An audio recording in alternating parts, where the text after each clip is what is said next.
For financial news, the headlines in Dubai today are that Salik shares have surged 21% on the Dubai financial market debut. The shares of Salik, Dubai's toll operator, surged as much as 21% as the company made its debut on the Dubai financial market today. The company, which started trading under the symbol Salik, saw its shares jump to 2.41 dirhams in early trading, giving it a market value of approximately 17.3 billion dirhams. Did you subscribe for this at all? Because you were interested in it for a while. I was, but I didn't get any allocations, so Right. I'll probably pick it up from the market. It's okay. I lost this 21% surge in the market. But then again, it wouldn't really have helped me invariably because I would have wanted to stay invested in this stock for long.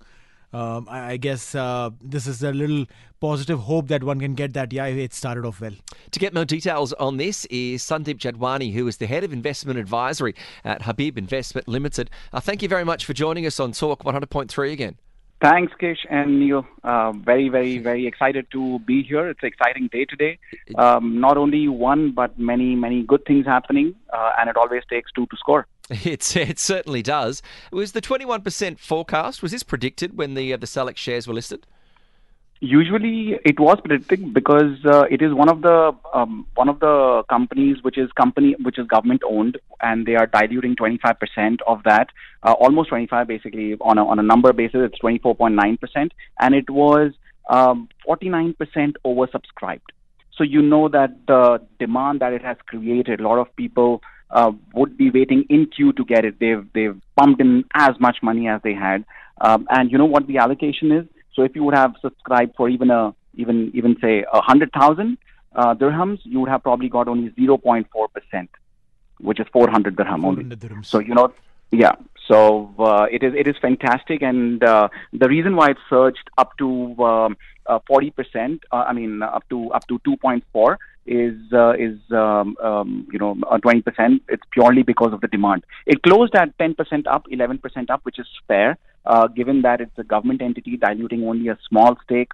16% of that dilution is still held by cornerstone investors, which includes your Abu Dhabi Pension Fund, UAE Strategic Investment Fund, Dubai Holding, and the likes.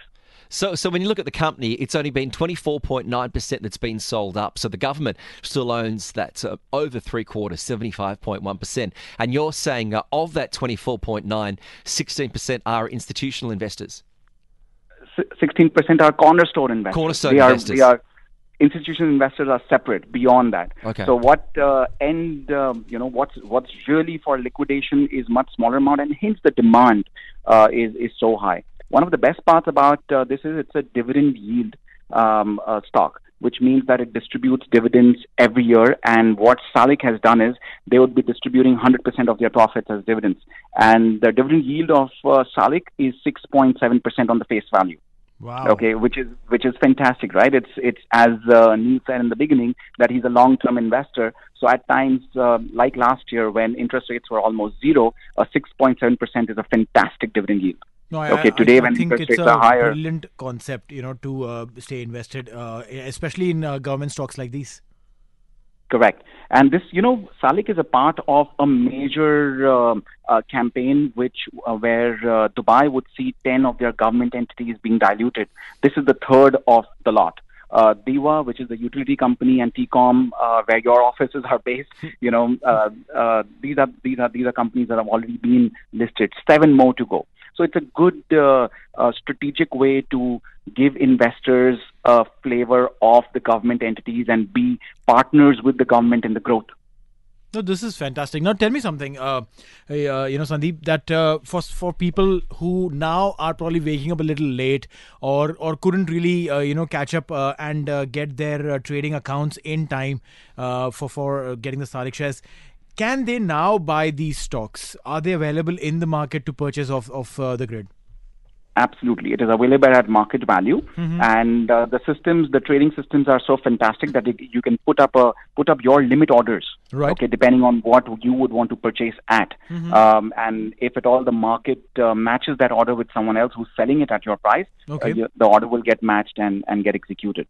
Okay, and it is always said that is it the right time today? It was the best time. It was the right time at the IPO, but the best time is now. okay, to build up from a long-term perspective. And long-term does not mean 1 month, 6 months. It really means growing with the country. Yeah, if this is something that you're looking to invest and not monitor every day as a day trade, I think that, as he said, the close-in trade of a 10% gain is only going to be minimal in the long term.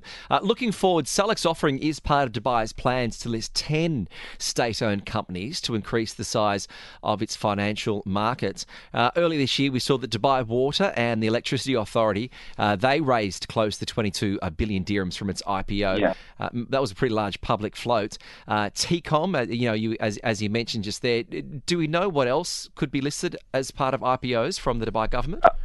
A lot of speculation, whatever government entities you see, where it could be, for all you know, this is, don't quote me anywhere, though. I mean, it's all speculation. We're quoting you as we speak. So I wouldn't say, but lot of good offerings coming through. For all you know, DIFC itself could float it out. Mm-hmm. Okay, so it's fantastic what we can think of, and the governments over here are very, very progressive in saying that we need to ensure that individuals stick around. We need to ensure that they be in the country for long and not just a transition crowd. Right. So hence most of these things come in. The growth really suggests that from 20 years growth. Just referring to Salik at the moment, that the growth in population or the car usage could be 70x in the next 20 years. Just imagine if there are more cars on the road, how beneficial it will be for Salik itself. No, apart from various other things, T-com and utility, when people start using their electricity, water, and everything else, right? So it all connects very well. Does the success of this mean that there's going to be an even greater likelihood of the other entities being sold off being oversubscribed? Definitely, because one underlying fact is that they would be, most of the other companies that'll come in, their dilution will not be as high. They would still be diluting about 20-22%, but majority will still be retained or by cornerstone investors.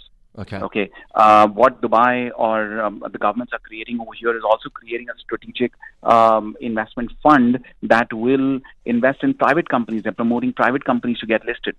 Example, one of the healthcare companies that is already in the news for getting listed.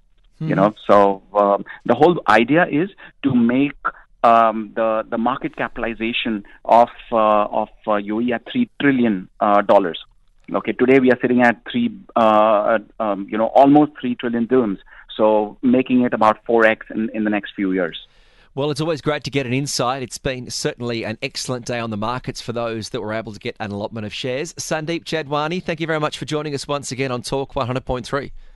Thank you so much, guys. Please enjoy yourself. No, thank you. There's Sandeep, the head of investment advisory at the Habib Investment Limited.